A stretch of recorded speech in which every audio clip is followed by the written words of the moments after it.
Bienvenue à cet épisode de La Grande Idée, une série où je reçois des professionnels de l'industrie pour discuter de marketing, publicité et du monde des affaires.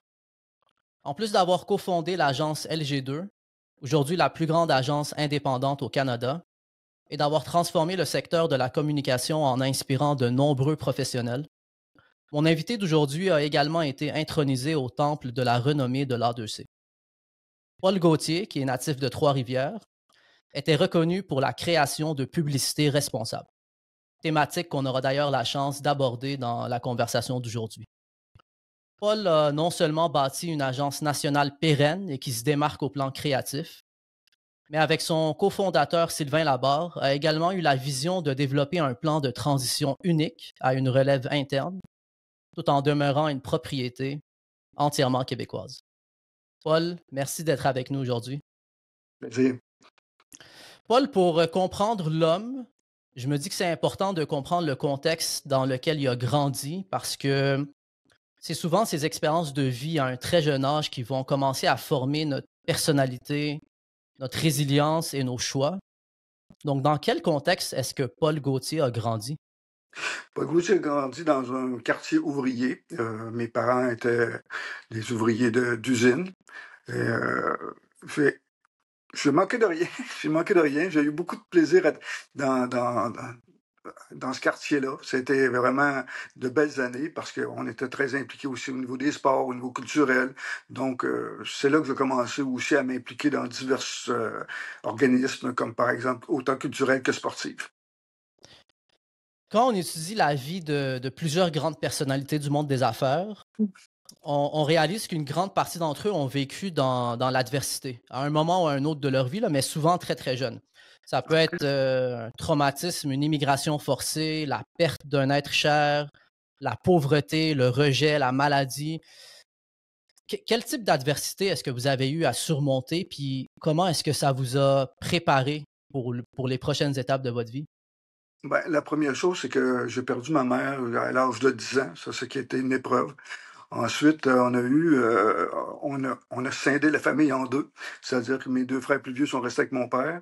Et puis, moi et mon frère, on est allé avec une de nos tantes. Et puis, ça a été quand même difficile, mais en même temps, c'était formateur. Parce que j'ai appris aussi, avec mes parents adoptifs, à, à être très débrouillard. C'était une façon qui nous élevait, c'est-à-dire de s'impliquer nous-mêmes et de faire des choses par nous-mêmes. Puis, qu'est-ce que vous vous souvenez de votre mère quand même? Parce qu'à 10 ans, vous avez eu quelques souvenirs. C'est quoi les souvenirs que vous gardez? C'est-à-dire que le souvenir que j'en ai, c'est la maladie, parce qu'elle était tout le temps alitée. Et puis, j'allais porter son petit ginger ale dans une théière parce qu'elle était plus capable de se lever, puis il fallait la nourrir à la cuillère. Fait que ça a été quand même assez difficile. Donc, très jeune, c'est vous qui avez pris soin de votre mère versus le contraire. Bien sûr, mon père était évidemment au travail la plupart du temps, puis nous, ben, des fois, on fallait même manquer l'école pour aider notre mère. Parlez-moi du Paul de 18-19 ans. C'est qui comme personne? Comment est-ce qu'il a grandi? Comment est-ce qu'il a évolué? Puis, quel type de personnalité est-ce qu'il a? C'est-à-dire que quand j'étais adolescent, je travaillais beaucoup, beaucoup. J'avais deux, trois travails en même temps. J'ai parti une compagnie qui s'appelait curieusement Chaudron Design avec des amis. J'étais en même temps disc jockey, j'étais animateur de parc. Fait que je faisais tout ça. C'est probablement là aussi que mon côté entrepreneur s'est développé. À force de m'impliquer dans différents projets puis de les tenir sur mes épaules, en fait. À quel âge c'est arrivé, Chaudron Design? Chaudron Design, je vais avoir 16 ans, 17 ans.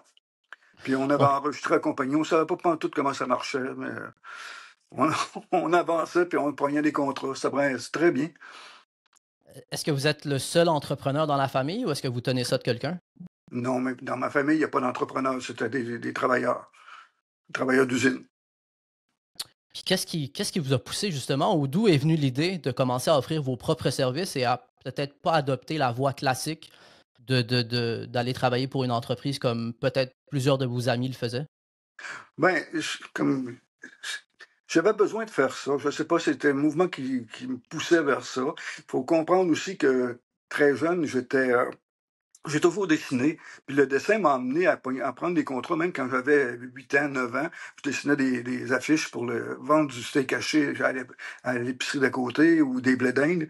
Puis ça m'a toujours resté. J'ai toujours voulu faire ça. Fait que quand j'ai rencontré mes amis, puis là, on est parti chez le Design, c'était ma première expérience de commerce, de publicité. Puis comme je l'expliquais tantôt, ça a super bien marché. On avait beaucoup de contrats. Mais à un moment donné, il fallait que je me décide puis que je parte pour Québec pour aller étudier à l'Université Laval dans ce que je voulais faire vraiment, En quoi vous avez étudié justement? en communication graphique. Donc là, vous étudiez en communication graphique, vous terminez vos études. C'est quoi l'ambition? C'est quoi le plan de match? C'est quoi le désir de Paul? Ouais, là, en sortant de l'université, le plan de match, c'est il faut que je me trouve une job. C'était super important que j'ai du travail, puis tout de suite. Je n'étais pas le genre de gars qui dirait OK, je passe à un nowhere en Californie. Pas du tout. Moi, il fallait que tout de suite, je recommence à travailler, puis que je me trouve un emploi. Ce qui est arrivé, j'ai commencé à travailler dans un poste de télévision comme jobber artistique à Télé 4 à Québec. Poste de télé, ça a été quoi les expériences ou est-ce que c'est un poste qui vous a permis de grandir ou c'était juste un poste qui était de passage, puis ensuite de ça, vous passez à autre chose? À vrai dire, j'ai détesté ça pendant un an. Et puis, à partir de là, mes amis qui étaient des réalisateurs commerciaux m'ont dit, écoute, regarde ça, ça bouge beaucoup dans l'industrie, puis ça bouge particulièrement chez Cossette à Québec. Fait que j'ai dit, OK, parfait, c'était mon rêve, parce que Cossette, à l'époque, était une agence reconnue comme étant très créative, puis c'était comme la nouvelle publicité, c'était le fun, puis je voulais vraiment être là-dedans. Fait que j'ai passé l'entrevue, puis de toute évidence, ça a fonctionné. J'ai été là pendant presque 10 ans. De quoi on se souvient de cette entrevue-là? Puis premièrement, comment on déniche une entrevue chez Cossette dans le temps? Est-ce qu'on fait juste cogner à la porte puis on essaie d'avoir l'attention de quelqu'un? Ou est-ce Ouais, qu'il y a quelqu'un qui vous a introduit? ouais, ça, c'était l'affaire qui était un peu bizarre que je connaissais pas. C'est que j'ai passé beaucoup d'entrevues avant d'avoir un emploi. Puis je m'en allais directement là-bas avec mon portfolio sans avoir appelé au préalable ou quoi que ce soit. Je cognais à la porte, puis des fois, ben, la plupart du temps, ça fonctionnait, on me passait en entrevue. Mais malheureusement, on trouvait que dans mon portfolio, il n'y avait pas grand-chose de créatif ou de. C'est sûr, j'étais un jobber artistique. Puis là, ben, j'ai eu la chance de recogner à la porte chez Cossette, puis ils m'ont ouvert la porte, puis là, je suis allé passer l'entrevue. C'était une entrevue quand même pas si simple que ça, parce que j'avais eu beaucoup de refus d'emploi. Et là, la personne qui me passe l'entrevue voulait m'engager, mais elle disait, ben, comme les autres, elle disait, on ne voit pas si tu as des idées. Fait que là, moi, je dis, bon, ben, gars, c'est simple. On va faire de quoi de très simple. Prends-moi pour 3 mois. Ouais, mais il dit là, c'est parce que si après 3 mois, ça ne fait pas l'affaire, là, tu as une job, là, tu n'en auras plus. Il dit ça, c'est pas ton problème, c'est le mien. Fait que vous avez rapidement pris la responsabilité, vous les avez rassurés, Ouais, puis vous avez mis aussi, une date de fin là, si jamais ça allait pas bien. ouais, exactement. Mais ça a bien été. La seule affaire, c'est que le gars qui m'a engagé, il est parti. Puis là, je me suis ramassé avec un nouveau patron avec lequel ça n'a pas été super merveilleux au début. Pour quelle raison? Je sais pas. Je sais pas. Je pourrais pas parler à sa place, là, mais c'était vraiment une relation difficile. Mais j'ai été récupéré, par contre. Lui, il m'a mis dehors, mais Claude Cossette, qui était à l'époque président de Cossette, m'a dit, bon, viens dans mon bureau, puis là, tu t'en vas en création, puis travaille. C'est comme ça que ça a commencé. Puis ça a duré 9 ans. Donc Claude vous a donné une deuxième chance et Ouais. puis il a bien fait parce que 3 ans seulement après la réembauche, vous êtes devenu directeur de création. Et Hem, voilà. Ouais, ça aussi, c'était une période d'adaptation parce qu'au départ, j'avais refusé. Je dis non, non, non, j'ai pas assez d'expérience, etc. Mais ils m'ont fait confiance, puis ça a bien été. J'ai adoré ça, puis ça a été très formateur parce que la direction de création, il faut vraiment prendre une distance par rapport à notre regard sur la publicité ou sur la création. Puis ça m'a permis de développer énormément mon jugement. Qu'est-ce qu'ils ont vu en vous pour vous offrir ce poste-là justement? Qu'est-ce qui a fait en sorte que vous vous êtes démarqué? Ben, c'est-à-dire que quand vous êtes nommé directeur de création, c'est d'abord et avant tout parce que vous êtes vous-même créatif. C'est-à-dire que ils reconnaissaient la qualité de mon travail créatif et puis je gagnais beaucoup de prix. Fait qu'ils se sont dit, bon, ben écoute, ça va avoir une bonne influence sur les autres créatifs parce qu'ils ne pourront pas contester. Ils prêchent par l'exemple. Fait que je pense que c'est un peu ça qui a fait pencher la balance de mon côté. C'était quoi le plus gros défi lorsqu'on passe à un poste de directeur de création? Dans cette Bon, transition-là, qu'est-ce qui est difficile? ben, de devenir généreux parce que vous pouvez pas. Il faut que vous donniez votre temps aux autres, alors que avant, pas longtemps avant, vous passez votre temps à faire de la création, vous en faites beaucoup moins, vous faites beaucoup plus de direction. Ça, c'était quand même une période d'adaptation aussi. Qu'est-ce qu'on se souvient chez Cossette? C'est quoi les plus beaux souvenirs que vous avez? Parce que vous avez quand même passé 9 ans. En Mhm. 1991, vous avez décidé de quitter, Oui. mais c'est quoi les plus beaux souvenirs que vous gardez de ce passage-là? Ben, on travaillait avec, je travaillais avec des équipes, des gens formidables, là, très créatifs. Et puis en même temps, Cossette, on était tous dans une espèce de bain de vouloir faire quelque chose de grand, quelque chose de différent, sans trop savoir ce qu'on voulait faire, là. Mais on avançait quand même là-dedans. Puis, bon an, mal an, c'est devenu l'agence la plus créative au Québec. Et puis, je faisais partie de ce groupe-là, puis j'en étais vraiment fier. Et pourquoi on décide de quitter dans ce cas-là si on a un beau groupe, on gagne des prix, l'agence va bien? Ben, quand vous avez une trentaine d'années, vous regardez ça par en avant, vous dites, bon, ben, c'est quoi le futur de tout ça? Et puis, vous voulez avoir comme une forme de sécurité. Moi, j'étais devenu associé, un petit associé, et je demandais à ce moment-là d'avoir plus d'actions pour être en mesure de me sécuriser pour l'avenir. Malheureusement, ça m'a été refusé, et à ce moment-là, j'ai décidé de quitter pour voler de mes propres ailes. Donc votre côté entrepreneurial qui a été mis sur pause après Chaudron Design est revenu à ce Ouais, c'est moment-là. ça. De Chaudron Design à Cossette.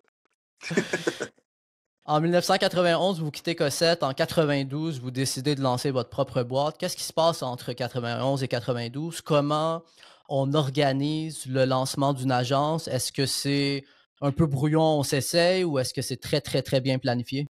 En fait, bon, il y a les événements qui ont fait, encore une fois, j'ai été congédié par une agence pendant la période entre 91 et 92. Ça donne comme un élan pour décider de son sort. Fait que là, c'est à ce moment-là que j'ai décidé que personne n'était pour me congédier. Fait que j'ai dit, bon, ben, OK, je vais partir de ma boîte, puis on verra comment ça va fonctionner. Puis là, bien évidemment, j'ai embarqué dans le bateau avec mon partner qui était à la petite agence avec moi pendant un bout de temps, Sylvain Labarre. Puis on s'est assis à la cafétéria, puis on a commencé à descendre des plans de ce qu'on était à peu près pour faire. On ne savait pas trop. On n'avait jamais vraiment administré une boîte. Mais lui, il venait du service conseil, donc il était plus habilité à ça. Puis moi, je venais de la création. Puis l'autre affaire, c'est qu'on était connus dans le marché. Fait que ça nous a aidé aussi à avoir des clients. Mais vous, vous aviez été congédié, donc vous aviez cette motivation-là de prendre le contrôle de votre carrière. Sylvain était encore dans l'agence. Est-ce qu'il a fallu le convaincre? C'était quoi la conversation? Comment ça s'est passé? Ben, c'est-à-dire que c'est moi qui avais amené Sylvain dans cette galère-là, mais ça se passait pas super bien. Fait que lui aussi, il se demandait un peu qu'est-ce qu'il était pour faire. Mais il y a eu un petit délai entre le fait que moi je parte et que lui arrive, parce que c'est une question financière. Là, il y avait des obligations financières. Puis ça a pris quelques mois. Puis moi, j'avais déjà commencé à faire une banque de clients qui m'ont suivi. Fait que déjà là, on avait comme une petite base. Puis aussi la générosité de mes amis de chez Boss qui nous ont prêté un petit local pour partir notre business. On chargeait pas, ils ne chargeaient pas de loyer, rien. Fait que ça nous a beaucoup aidé. Puis qu'on n'avait pas beaucoup de revenus, mais on était capable de s'en sortir pour être capable de nourrir notre famille. Donc, vous débutez dans les bureaux de boss. Ça Oui, devient un peu votre bureau satellite. Vous êtes deux personnes. Est-ce que vous êtes pris au sérieux? Est-ce que c'est une petite agence de deux personnes, puis on est capable d'aller chercher des grands comptes quand même? ouais, ben on disait on est une grande agence de petite taille. C'est ça qu'on disait tout le temps. Puis après ça, ben, on a sorti notre philosophie de travail qui était pensée comme une marque, agir comme un détaillant. Et puis ensuite, avec cette marque-là, on s'est promené partout. Puis ça correspondait aux besoins que certains que les annonceurs avaient besoin. Est-ce que les clients étaient nerveux de dire: «Moi, je travaille avec une agence de 2 personnes», ou est-ce qu'ils ne le savaient pas? C'est quoi la dynamique globale? À quoi ça ressemblait une présentation quand vous approchiez un nouveau prospect? Mais d'abord et avant tout, quand vous êtes que deux, c'est clair que quand vous êtes avec le client, il y a de la proximité. Fait que donc, la proximité a créé aussi de la confiance. Parce que là, on se parle comme on dirait, entre quatre yeux. Fait que c'est pas bien compliqué. Puis là, ben, les clients, évidemment, vous avez toujours à faire la preuve. Là. La dernière campagne que vous avez faite, c'est peut-être votre dernière. Si elle est bonne, ben, ça continue. Ben, nous, tranquillement, et avec, comme je l'expliquais tantôt, avec de nombreux contacts, ben là, on avançait tranquillement, tranquillement. La boîte a commencé à se structurer. Fait que, à partir de Sylvain, moi et une secrétaire, ben là, tranquillement, on a commencé à engager. Puis ça a commencé à progresser. Puis au début, ce qui nous aidait aussi beaucoup au niveau du développement, c'était que on faisait de la promotion. Puis de la promotion, vous n'avez pas besoin de savoir tout le curriculum vitae de l'annonceur, puis son positionnement exact. Vous avez une idée, vous cognez à la porte, vous présentez l'idée, puis si ça leur plaît, ils achètent. Fait que comme ça, on était une petite boîte. C'est souvent le monde disait ah oui, le G2, c'est une petite boîte de promo. Mais en réalité, on était dans l'antichambre, on se préparait à faire de la publicité de créative de haut niveau, mais il fallait avoir de l'argent pour être capable d'aller convaincre des bons concepteurs de suivre le bateau avec nous. Là. Là, vous venez de le dire, vous avez décidé de vous attaquer au segment du commerce de détail dès les débuts, Ouais. qui n'est pas non plus le segment le plus sexy. Qu'est-ce qui vous interpellait dans cette niche? Ben, moi, Sylvain, on a toujours été un peu là-dedans. C'est-à-dire que quand on était chez Cossette, tous les deux, c'était vraiment à nous qu'on confiait souvent ces mandats-là, les mandats de ce qu'on appelait, nous autres, terre à terre, là, du job de terrain. Puis ça a toujours continué. C'est vrai que au niveau du recrutement, au début, c'était pas super facile, là, parce que le monde voyait de la promotion, c'est pas tout le monde, les créatifs, qui voulaient faire de la promotion. Là. Mais on en a trouvé quelques-uns qui s'intéressaient à ça, puis avec eux autres, on a bâti le solage de ce qui était devenu le G2. Est-ce qu'il y a une campagne qui a mis LG2 sur la map ou qui a particulièrement rayonné dans les débuts? Ben, je pense que celle qui nous a beaucoup aidé, c'était la première campagne qu'on a faite pour la Banque nationale. Parce que, premièrement, c'était un gros annonceur. Et la campagne qui disait « faut penser autrement », ça a vraiment... Et la texture créative qu'on lui avait mis, ça a vraiment fait un nombre de chocs dans le marché. Ça, c'était très bon. Après ça, on a fait un autre coup d'éclat avec la SAQ. On a engagé Thierry Lhermitte comme porte-parole. Puis ça a fait évidemment... là, boule de neige, c'est le cas de le dire. Puis Thierry Lhermitte, une petite anecdote comme ça, c'est que quand on l'a appelé pour savoir si c'est pas un gérant, c'est lui qui répond au téléphone, puis qui dit OK, puis c'est lui qui négocie directement avec vous. C'est assez curieux quand même. Vraiment. Puis c'est arrivé que vous aviez une rencontre dans vos bureaux, les bureaux n'étaient pas encore meublés. Ouais, Ramenez-nous un peu ramenez-nous quelques années en arrière là, dans ce segment de LG2 où est-ce que c'est encore pas tout à fait prêt à recevoir des clients, pas tout à euh, mais vous avez trouvé des solutions. Ramenez-nous dans cette histoire-là. Ouais. En fait, ce qui est arrivé, c'est que on était à meubler. On avait trouvé un nouveau local juste à côté de chez Boss qui venait de se vider. Fait que nous, on a pris le local. Puis là, bon an, mal an, il fallait acheter des meubles. Fait qu'on est allé acheter des meubles. Puis, un après-midi, on est chez Ikea. Et puis, on entend dans le haut-parleur Sylvain Labarre demander au service à la clientèle. Fait que là, il s'en va là-bas. C'est la secrétaire qui dit les gars, ils vous attendent là-bas à la Banque nationale pour le pitch de Mastercard. Sylvain, c'était demain. Elle dit non, non, non, ils sont là maintenant. Là, on a sauté des taxis, oublié l'IKEA, on s'en va là-bas. Puis là, on fait la présentation. La cliente de Toronto, elle est déjà partie. Ça va pas bien. Et puis là, avec nos arguments, on était capable de décrocher quand même la possibilité de faire le pitch sur le compte.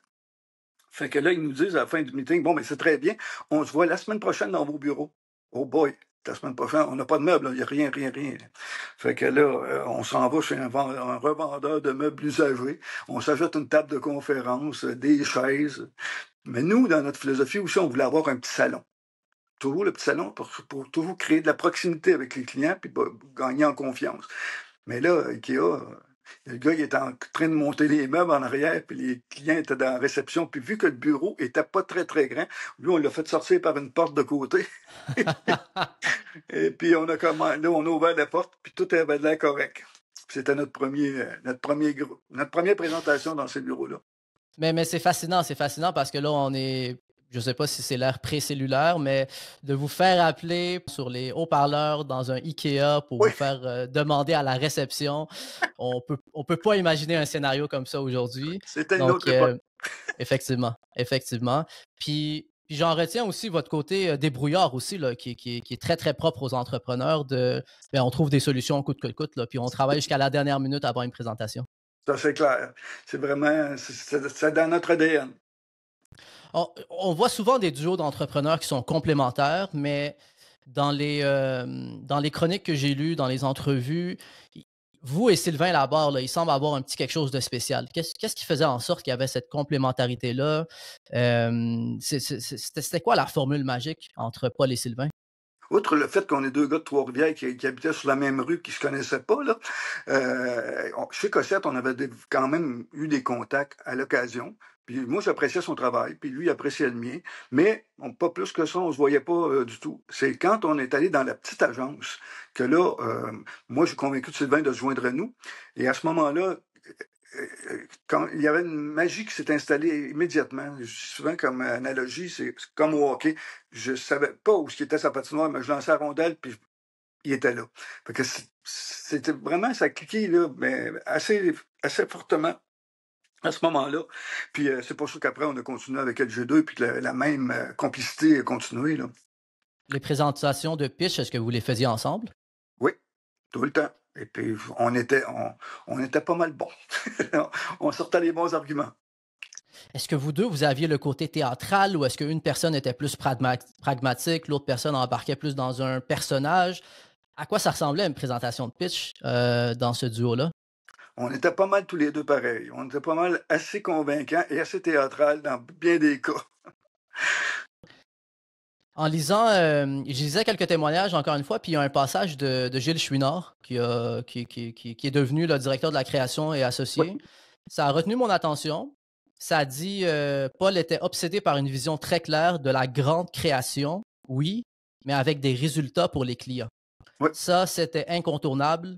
Par la suite, quand on avait des discussions pour élaborer des campagnes, il nous ramenait toujours à la réalité du client. Il y a plein de fois où je l'ai entendu dire, c'est très bon cette idée, mais on se parle à nous-mêmes, c'est l'autre qui est le meilleur choix pour le client. C'est, c'est quand même rare d'avoir un créatif, euh, de voir un créatif porter cette mission-là. Moi, j'ai côtoyé beaucoup de créatifs dans ma carrière. Souvent, on veut plus explorer, faire quelque chose de différent, gagner des prix. Puis je peux comprendre, là, ça fait partie un peu de la game. Mais je suis curieux de savoir d'où vient cette sensibilité envers la performance des campagnes. Ben, c'est-à-dire que j'ai toujours eu l'impression qu'on me confiait cet argent-là. Puis j'ai toujours pensé que si cet argent-là était dans mes poches, est-ce que je ferais ce qu'on vient de me présenter? Puis c'est comme ça que je décidais. Puis j'ai toujours aussi prôné la création responsable. C'est-à-dire que c'est ça le but de l'affaire, c'est que là, on est là pour vendre des choses. Malheureusement, très souvent, l'ego emporte trop sur la personne. Ça devient comme son combat à lui-même pour rayonner dans un milieu. Alors que c'est pas ça le but du tout. Le but, c'est que faire progresser son client, puis que ça amène une progression de ses affaires, puis que tout aille bien dans le meilleur des mondes, là. C'est ça l'idée, là. Est-ce que les clients le reconnaissaient, le voyaient? Oui, oui, ça, très bien. Parce que très souvent, je leur disais, là, tu sais, quand ça commençait à avoir une discussion un peu plus solide, là, moi, souvent, je leur sortais l'argument, ben, moi, si c'était moi, là, puis c'était mon argent, ben, je ferais pas ça. Fait que à un moment donné, ça vient qu'à établir un climat de confiance aussi, hein. Puis dans un autre cas, à un moment donné, des créatifs m'avaient poussé à aller présenter une campagne que je trouvais vraiment pas bonne, mais ils étaient vraiment fâchés, puis ils voulaient que je la présente. Je vais y aller. Je suis allé au bâton, puis à ce moment-là, la cliente, elle aime pas ça du tout, mais pas du tout. Puis elle me dit, vous savez, Monsieur Paul, elle m'appelle Monsieur Paul, elle dit, vous savez, Monsieur Paul, elle dit, j'aime pas ça. Mais si vous me dites que c'est ça, puis qu'il faut faire ça, je vais vous suivre. Et j'ai répondu, on fera pas ça. C'est sûr que Vous quand avez je suis senti, revenu, vous avez senti la pression puis la confiance qu'elle avait envers vous. ouais, mais c'est sûr que quand je suis revenu au bureau, les créatifs avaient la face longue un peu, là, mais c'était ma responsabilité d'être responsable avec mon client pour qu'il y ait la meilleure campagne possible. Fait que c'est sûr que ça devenait frustrant pour certains créatifs. Comment on gère cette frustration-là à l'intérieur de nos équipes?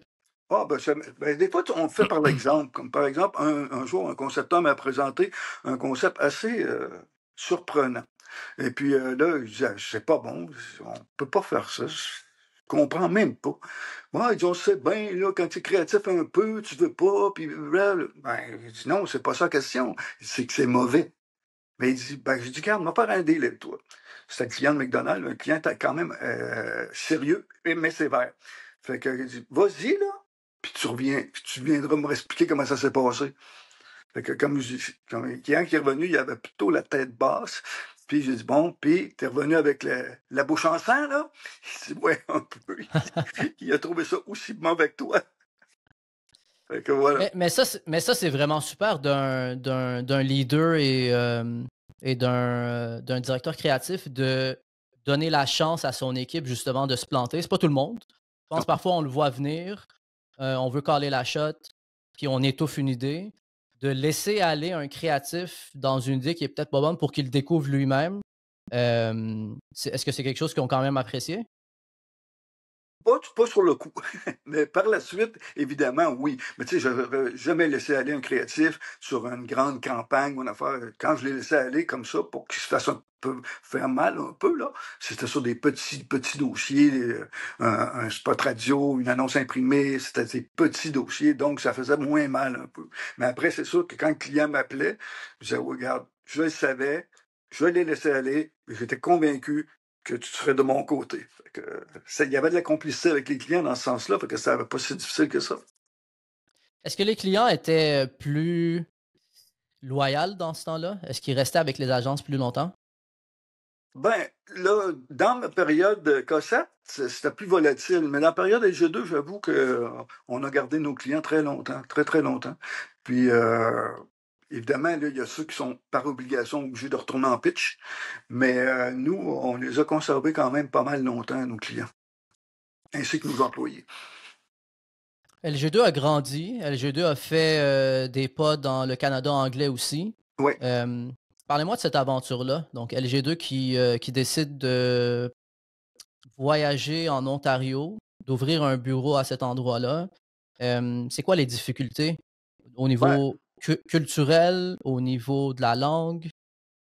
Ben, c'est parce qu'à un moment donné, dans notre développement, on s'est rendu compte aussi qu'on avait pas mal toutes les grandes marques, puis qu'on commençait à être un peu restreint dans notre développement. Fait que donc, on est allé du côté canadien pour essayer de prendre encore plus d'expansion. Mais c'est pas facile, là. Il y a beaucoup d'agences québécoises qui sont essayées, puis c'est pas été tout le temps des succès. C'est un marché qui est difficile, puis il faut aussi comprendre que ce marché-là est très influencé par la publicité américaine, parce que ils n'ont pas comment je dirais ça, un système de show business comme nous, on a. Les autres, ils n'ont pas ça. Ils ont un système de show business américain. Fait que donc, ça limite aussi au niveau du développement parce qu'il y a beaucoup d'adaptations qui se fait qui viennent des États-Unis. Puis nous autres, on ne voulait pas faire ça. Mais aujourd'hui, ça va bien. Toronto n'est pas une grande boîte. Là. Ils ne sont pas 200 là-dedans. Là. Mais ils se débrouillent puis ça fonctionne bien. Comment on commence le développement d'une nouvelle division dans une autre ville? Est-ce qu'on va chercher un partenaire à cet endroit-là ou est-ce qu'on fait voyager quelqu'un de notre équipe pour s'installer là-bas? C'est quoi les étapes? Non, nous, ce qu'on a fait, c'est vraiment qu'on a recruté là-bas. D'abord, il y a avant tout un directeur général, fait qu'un président directeur général, puis c'était lui après qui a commencé à bâtir son équipe. Puis on s'est pas mêlé de ça. C'est-à-dire qu'on faisait confiance à la personne qu'on avait engagée. Et puis tout ce que c'est Sylvain qui faisait surtout la navette au niveau financier pour bâtir ça avec eux. Mais on pouvait pas vraiment partir avec je pense pas en tout cas, avec un Québécois qui s'en va sur place puis que ça va aussi bien qu'avec un local. Qui ne connaît pas nécessairement les codes culturels. Ouais. Euh, Quand vous avez débuté, disons que vous étiez 2, après ça 5, 10, 15, qu'est-ce que vous avez préféré comme phase? Parce que c'est une façon complètement différente de gérer. Ouais. Est-ce que vous avez préféré la phase petite agence ou la phase vraiment à plus grande échelle? Ben, c'est-à-dire que quand on a parti ça, Sylvain et moi, je regarde, quand on sera une quarantaine, ça va être bien correct. Mais à un moment donné, ça marche pas, ça, cette affaire-là. C'est quand ça fonctionne, là. Puis la roue, elle s'arrête pas vraiment, là. Fait que donc, on a continué à grandir, puis on est devenu une grosse boîte sans même s'en rendre compte. Par contre, comme je l'expliquais tantôt, autant qu'on le faisait pour les clients, autant qu'on le faisait pour les employés, il fallait créer de la proximité, il fallait créer de l'engagement envers eux, puis aussi leur donner le goût d'être là. Puis, ça fait que progressivement, on travaillait, mais on restait vraiment très près des employés, très, très près. On se promenait tous les jours, on faisait le tour, on faisait avec à peu près tout le monde. Sylvain allait souvent à Québec, moi moins souvent, mais moi, je m'occupais vraiment de l'ambiance puis du show de Montréal. Fait que, vraiment, là, on voulait rester près de tout le monde. Puis ça a été Donc, quand même possible, même à 285, là. même à 285, on réussit à garder une proximité avec les employés. Ouais, ouais. Ben, c'est-à-dire que les 285, il faut comprendre, c'est dans trois villes. Fait que donc, la proximité, pour moi, était beaucoup à Montréal. Puis là-bas, à Toronto, évidemment, c'est une petite boîte. Fait qu'il y avait de la proximité là-bas aussi. Puis à Québec, les gens qu'on avait mis en place, c'est vraiment comme... Ça faisait des petites familles, hein. Fait que donc... puis il n'y a pas grand monde qui quittait le jeu d'eux, là. En 2005, vous amorcez un processus de transfert de propriété qui va s'échelonner sur une période d'environ 10 ans. Ouais. Qu'est-ce qui a été l'élément déclencheur de cette réflexion-là entourant la transition, alors que dans ce temps-là, vous étiez seulement dans la quarantaine? Tu sais, dans la quarantaine, on est encore, je ne veux pas dire en début de carrière, mais il nous reste beaucoup d'années devant nous. Ouais. Qu'est-ce qui vous amène à avoir cette réflexion-là aussitôt? Ben, c'est-à-dire que il y a deux choses qui ont fait l'élément déclencheur. C'est que la première, c'est que vous avez du monde qui cherche du talent. Puis chez nous, il y en avait. Fait que très souvent, ils venaient, comme je disais, picosser dans nos affaires. Fait que je voulais pas perdre des grands talents qui nous faisaient grandir. Puis Sylvain non plus, de son côté, il voulait pas non plus. Fait que donc, c'est là que l'élément déclencheur s'est fait. Et aussi, c'est des gens qui ont beaucoup apporté à l'agence, hein, qui ont donné le temps, puis tout leur amour, puis vraiment toute leur énergie pour développer la boîte. Fait que donc, il faut qu'eux autres aussi aient un retour. Fait que le retour, c'était de les mettre à contribution comme associés. Et c'est comme ça, les deux éléments qui ont fait que le processus, là, on s'est assis, Sylvain et moi, puis on a commencé à penser comment on était pour faire ça. On a trouvé une façon de le faire, puis on l'a appliqué. Les gens, il y avait 3 ans pour faire le preuve que c'était pour devenir associé, puis après 3 ans, on signait, puis on disait, OK, tu deviens l'associé pour réel.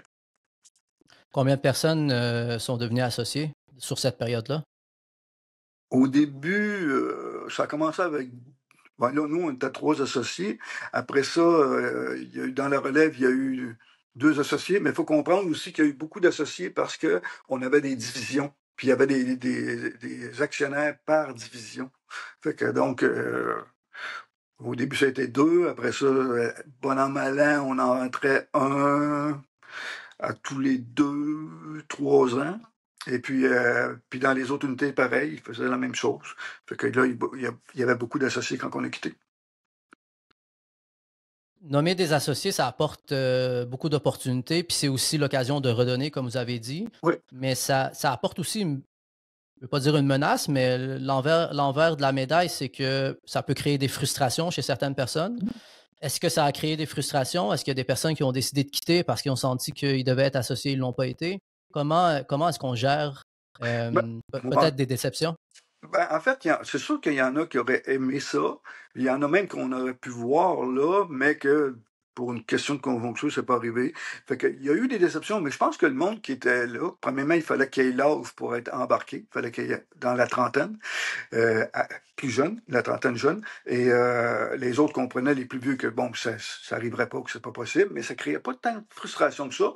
Puis d'autres, ben, ils baissaient les bras parce qu'ils disaient, j'ai vraiment pas un profil d'entrepreneur, puis je pense que c'était pas pour moi. Fait que je dirais que dans les cas, j'en vois un, là. Peut-être qu'il y en a eu 2, là, mais j'en vois vraiment qu'un seul où c'était plus difficile pour lui de ne pas embarquer dans la galère.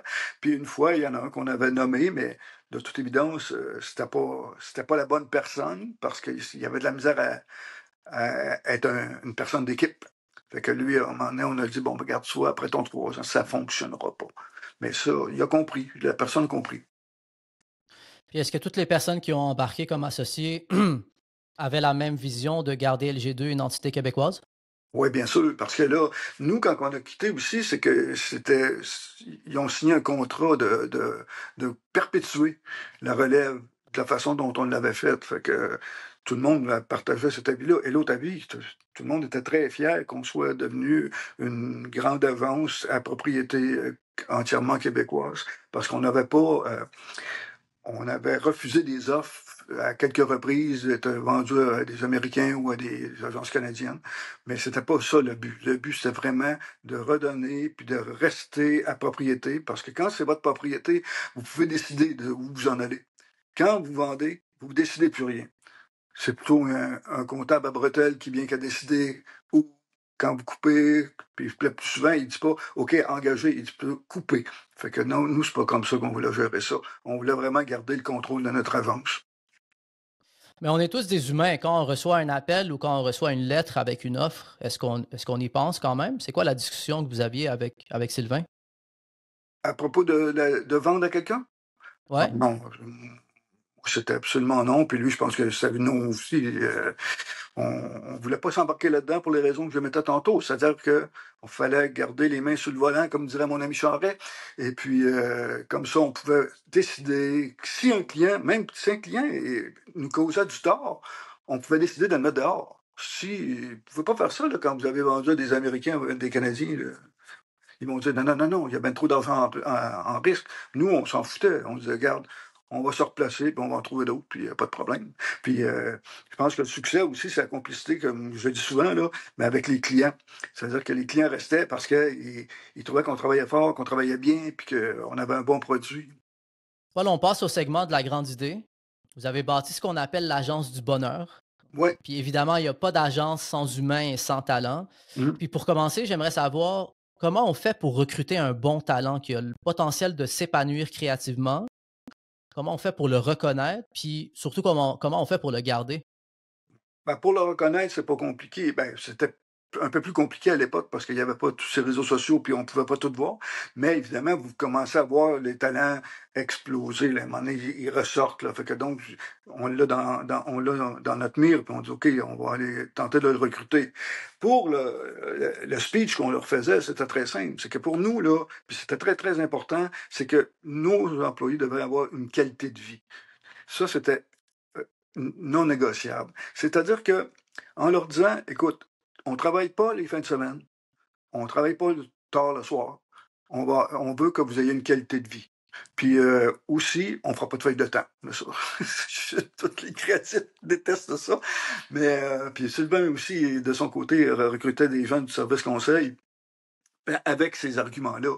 C'est-à-dire que tout ce monde-là était habitué là, à pas avoir de vie, de travailler comme à des heures pas possibles, puis ça. Puis nous aussi, on l'avait vécu ça, on l'avait fait. Puis on n'avait pas aimé ça non plus. Fait que quand on a parti le jeu 2, ben on a dit, regarde, voici la base de ça, ça va être qu'on va avoir une qualité de vie, puis on va créer ça, une espèce de feeling de famille pour que together, on travaille ensemble. Fait que on disait aussi que si tu veux avoir des idées, tu peux pas être enfermé. Il faut vraiment que tu te promènes. Il faut que tu ailles voir du cinéma, il faut que tu ailles voir du théâtre, il faut que tu ailles magasiner, il faut que tu ailles faire ton épicerie, puis il faut que tu ailles le temps pour le faire. Fait que c'est comme ça que tu développes aussi ton talent de communicateur puis de publicitaire en ayant du temps à voir d'autres choses.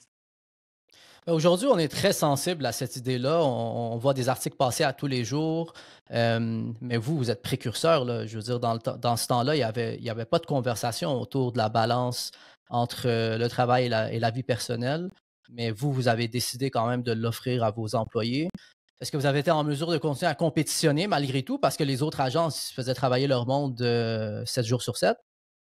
Oui, mais comme je disais, avec la qualité de vie, les gens adoraient ça. Puis nous, on ne savait pas qu'on était précurseurs, by the way. Là. C'était notre philosophie à nous, sur notre vécu à nous. C'est-à-dire que ça peut vraiment faire mal à des familles, ça, si vous êtes pas présent. Hein. Fait que donc, de notre vécu, on avait eu aussi cette difficulté-là dans nos familles, un peu absent. Fait que, tu sais, quand on a parti le jeu 2, c'est ça qui nous a motivés. Puis c'est ça qui a motivé bien du monde à venir nous rejoindre.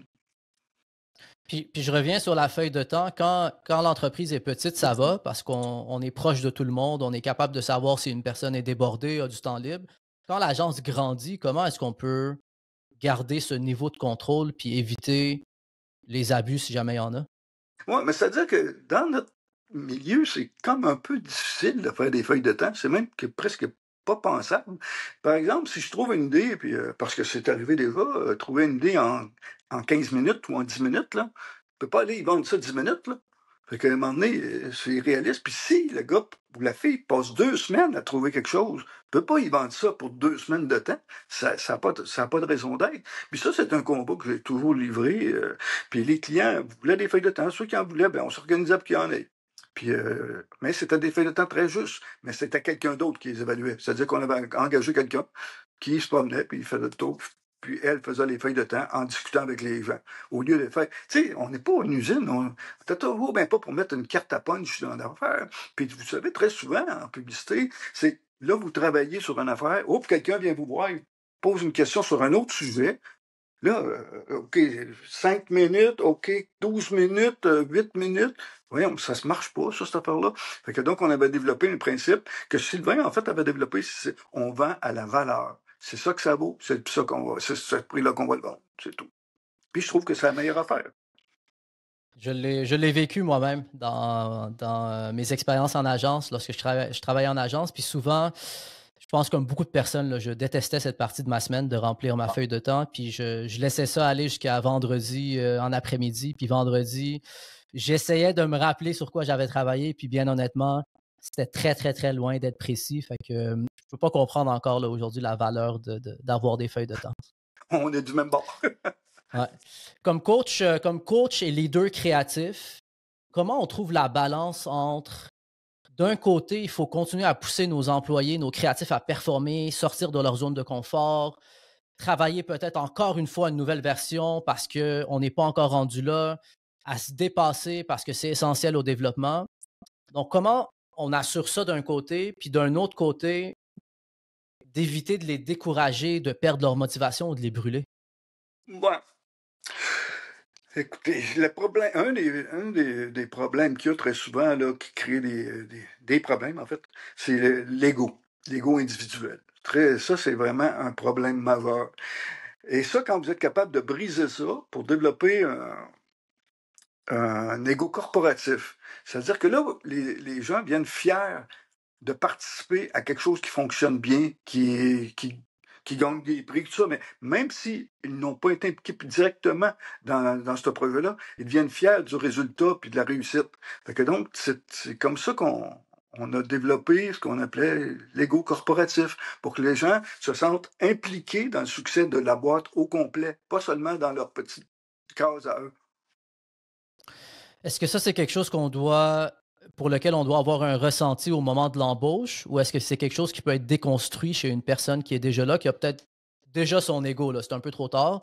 Est-ce que c'est quelque chose qui peut être déconstruit ou c'est une bataille qui est perdue? Quand vous passez une entrevue, vous allez voir assez rapidement que quelqu'un a un ego très personnel. Que c'est pas comme un disait un de mes amis, c'est pas un joueur de hockey, c'est un joueur de golf. Fait que donc, nous, dans ces cas-là, on essayait quand même de dépister ça, si c'était vraiment des gens d'équipe. Et c'est arrivé à quelques reprises que on a engagé des gens avec un très gros ego. Quelques-uns, on n'a pas été capable de s'entendre et rester dans le même giron, mais avec d'autres, ils sont pliés à la discipline de l'agence, puis ils sont embarqués dans le principe de l'ego corporatif, puis je pense que ça a très bien fonctionné par la suite. Le processus créatif, c'est pas un processus qui est linéaire, vous l'avez dit tantôt. Parfois, ça peut prendre 15 minutes à avoir une idée, parfois, ça peut prendre 2 semaines, parfois, ça nous vient en prenant une marche, parfois, c'est dans une rencontre avec d'autres collègues. Ouais. Ça ressemble à quoi le processus créatif de Paul Gauthier? Oh, moi, je me documentais énormément, je regardais tout ce qui se faisait un peu partout, même quand c'était plus difficile, là. Euh, parce que je disais souvent, à force de regarder des choses, à un moment donné, je travaillais sur un dossier, j'avais plein de choses étaient embarquées dans ma tête. Fait que d'un coup, oups, ça partait, tout simplement, ça partait. Et là, oups, la roue elle se mettait à tourner, puis je tombais dans des univers créatifs complètement différents qui m'appartenaient. Mais évidemment, ça a été déclenché par des choses extraordinaires que j'avais vues au préalable. Aujourd'hui, c'est encore plus merveilleux parce qu'on peut tout voir, ou à peu près tout voir. Fait que ça forme aussi l'imagination, puis ça forme aussi le développement créatif. Fait que c'est un peu ça. Mais j'étais un gars qui faisait... quand j'étais en conception, je pouvais faire... à l'époque, on appelait ça des maquettes, là. Je pouvais faire 32 maquettes pour une seule annonce, là. Fait que je cherchais toutes les couloirs par lesquels je pouvais passer. Puis quand j'arrivais avec mes gens de service conseil, je leur montrais ça. Évidemment, là, ils s'emballaient comme ça se pouvait pas. Même très souvent, ils me disaient « Ah ben là, c'est trop compliqué, choisis-les. » Fait que, Il y a trop de choix. ouais, c'est ça. Est-ce qu'il y a un mentor ou est-ce qu'il y a une personne dans votre parcours professionnel qui a eu un impact majeur sur votre carrière? Oh, absolument. D'abord, à l'université, c'était Claude Simard, qui est un peintre de renom, malheureusement décédé aujourd'hui. Et après ça, quand l'équipe de Cossette, quand vous travaillez avec Jean-Jacques Srelki, Yves Simard, Jean Morin, pour n'en nommer que quelques-uns, ça forme son homme, comme on dit. Ceux qui vous ont côtoyé, Paul, ou travaillé pour vous, ont beaucoup de belles choses à dire. Pour les créatifs qui n'ont pas eu la chance de vous avoir dans leur parcours, quel conseil est-ce que vous pourriez leur donner? D'écouter cette entrevue-là. C'est vrai qu'à date, il y a du stock. C'est vrai qu'à date, il y a du stock. C'est ça. Il y a des super beaux conseils. Ouais. Non, mais c'est ça. Est-ce que Comme je disais tantôt, moi, le conseil que je donnerais à un créatif, c'est travaille pour la cause, pas pour ton satisfaction personnelle. Puis travaille. C'est-à-dire, travaille pas. C'est pas les heures qui comptent, c'est l'engagement dans le travail. C'est-à-dire que quand on commence à quelque chose, il faut vraiment dire, je vais aller au bout de ce que je peux aller au niveau créatif, puis en trouver la satisfaction. est-ce que la pub vous manque parfois? Non, non. C'est, comme je dis, c'était merveilleux, là. Tout s'est bien passé, je suis content, puis, mais en dernier, ça allait trop vite. Ça me tentait plus. Vous avez une carrière formidable. Maintenant que vous avez le temps de prendre du recul, de regarder tout ça, est-ce qu'il y a quelque chose que vous auriez fait différemment? Non, je pense pas, non. Le LG2, tel qu'il a été conçu au départ, était le LG2 qu'on voulait et qui est encore là quand on est parti. C'était ça. Je changerais rien, non, je changerais rien. Ben, félicitations, félicitations pour tout ça. Paul, un grand merci pour cet entretien. Honnêtement, je me sens privilégié là, d'avoir pu faire ce voyage dans le temps avec vous. Puis je sais que moi et les personnes qui écoutent vont, chacun selon le stade là, où ils sont dans leur carrière, bénéficier de vos expériences, vos conseils, de votre parcours. En tout cas, moi, je sais, j'ai pris beaucoup de notes. Puis je sais qu'il y a des choses que je vais implémenter. Donc, un grand merci. Un plaisir, puis j'espère que ça va aider des gens.